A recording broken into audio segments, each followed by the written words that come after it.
guys, it's Shawn Marshall, the Confluence from Twitter, and I'm back to talk a little bit about Gallifrey One, the big convention coming up for Doctor Who enthusiasts next weekend, February 15th through the 17th, at the Los Angeles Airport Marriott. Unfortunately for this one, there's no tickets available right now. They sell out pretty early, or at least this year they did, with the big boom in Doctor Who fans in America in the last couple of years with the 11th Doctor. Things have sold out, and it kind of hits at the tone of the show, which is a very, kind of small, family and fan-friendly atmosphere. So they didn't even look to really expand and make it a bigger show because they wanted to keep it in that same size and scope that they've had in the past. So it sold out several months ago. It capped at about 3,000 attendees.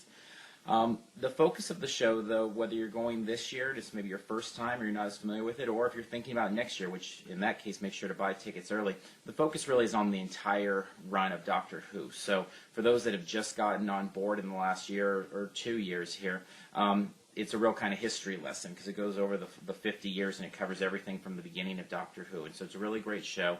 It's for the fans and by the fans, and so it really celebrates that large picture. They have lots of great panels. It's something you can always expect from Gallifrey One. A lot of up close with the actors, the creators, again, covering the 50 years. They really pull from all the different eras of Doctor Who. But they also have a good job, or do a good job, with a lot of almost academic type panels, fun kind of pop culture things. Some I'm looking forward to this year, things like superheroes as pop culture, or the adventures of Inspector Spacetime, and then even things like IDW Comics, where they come in and bring some of their writers and artists and talk a little bit about what's going on with Doctor Who in the comic universe. A favor about the show for me, though, also kind of away from that, is their screening rooms. It may not sound like much, but the idea of being able to sit in kind of a theater-type setting, watch classic Doctor Who with a lot of other fans, is a really enjoyable experience, and they're running that all the time, so it's a nice way to break, take lunch, go and watch some classic episodes, and again, being surrounded by others who really love the show.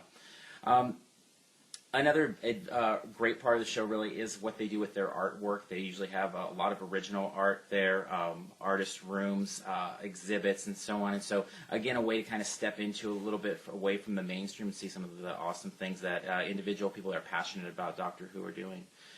Some strengths of the show: seating is usually handled well. Line management, again, because they cap their show, it's not something where they're just selling tickets to continue selling. They really want to put on a great weekend for themselves as fans, and so they really keep an eye on that and monitor that closely, so it's usually run pretty well there. The diversity of panels, as I said, there's a lot of different types of panels, and they really try to touch on wherever your love for Doctor Who comes in.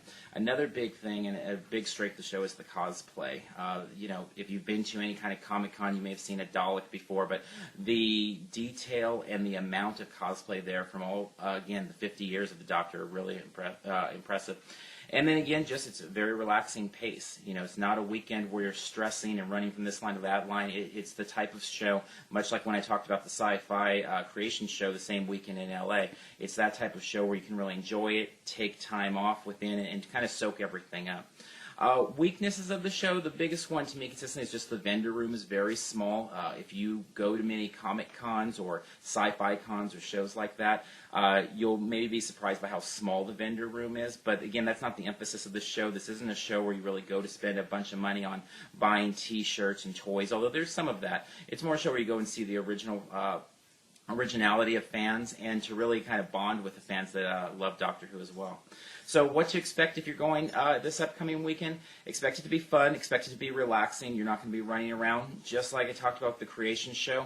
There's good and bad with shows that don't have as much of the stress, and so you take the good, and that being that it's a slow-paced show, a lot of fun. You're not going to be struggling and rushing from here to there, but you're not at the same time going to see Matt Smith walking down the hall or anything like that, like maybe you would at a San Diego Comic-Con and things like that. That being said, it's a great show. It's a great time to hang out with the fans. It's a great time to learn about Doctor Who, especially if you've come on board in the last couple of years here and you want to really get into some of the rich history of the show. So hopefully see a lot of you out there. Tweet me if you have any more questions about the show at @the_con_fluence, and I'll see you next time. Thanks.